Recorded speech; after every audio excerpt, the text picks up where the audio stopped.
Welcome to the Weird and Wonderful channel. So glad you could join us. There are stories we tell around campfires. And then there are the stories that feel like the campfire itself is watching us back. Television, for all its bright screens and living room comfort, has always had a strange gift for letting the old world slip through the cracks. The folklore, the rituals, the unseen things that rustle at the edge of the field. Tonight, we're stepping into the shadowy crossroads where folk horror and television meet. A place where cursed objects, ancient customs, and forgotten gods quietly crawl into the modern age. Welcome to Part 1, Friday the 13th, the series, Cursed Lore for the Modern Age. Before prestige horror, before the streaming boom, there was a scrappy little show with a misleading name and a heart full of darkness. Friday the 13th. The series didn't need hockey masks or slashers. It thrived on something deeper, the way objects can hold stories, and stories can hold curses.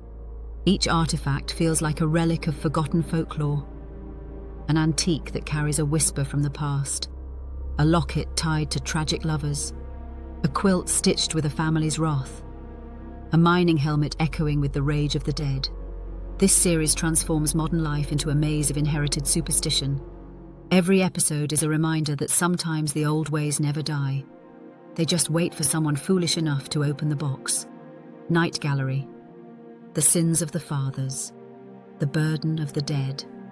Rod Serling's Night Gallery rarely shied away from the grotesque, but The Sins of the Fathers is something else entirely.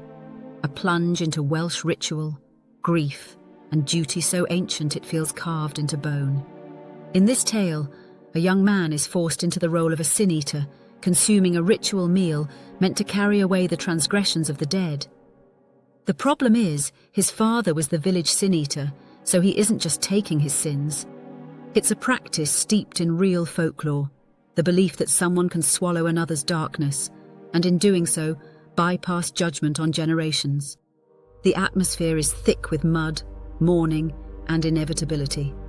This is folk horror at its rawest, a world where tradition isn't questioned, because questioning it might mean joining the dead. The outer limits, the guests, a ritual in the stars. Now we step into stranger territory. The outer limits isn't usually filed under folk horror, but the guests walks that uncanny line where cosmic dread meets ancestral ritual. A young drifter wanders into a lonely house where time doesn't move the way it should. The inhabitants have been trapped inside, preserved for an alien intelligence that studies them like insects in amber.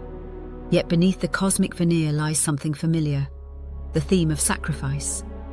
The idea that a community can be held hostage by an unknowable power. A place cut off from the world, bound by rules older than reason. It's the skeleton of folk horror dressed in cosmic skin. A reminder that ritual doesn't always come from the earth. Sometimes it falls from the stars. The X-Files. Roadrunners. The God in the Desert.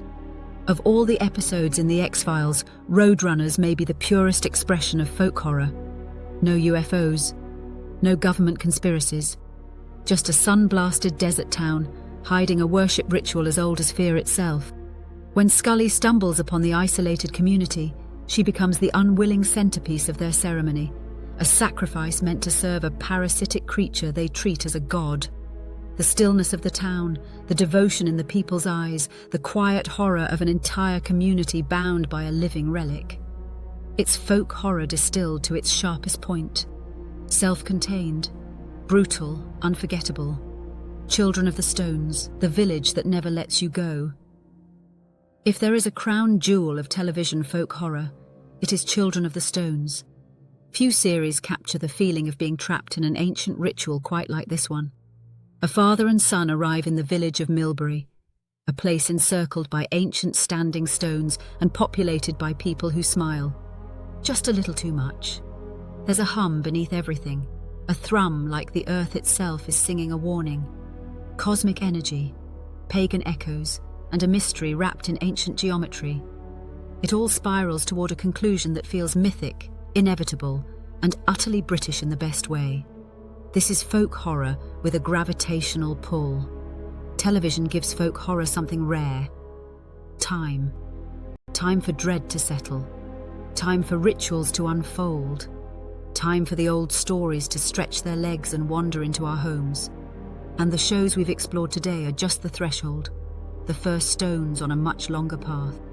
In part 2, we'll travel deeper into the strange woods of television folklore.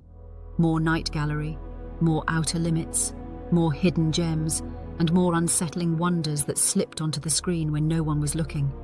So, keep your lantern close and your footsteps light. The next path is darker. Thank you for watching. If you enjoyed the video, please like and subscribe to the channel. And be sure to check out my books on Amazon. Be seeing you.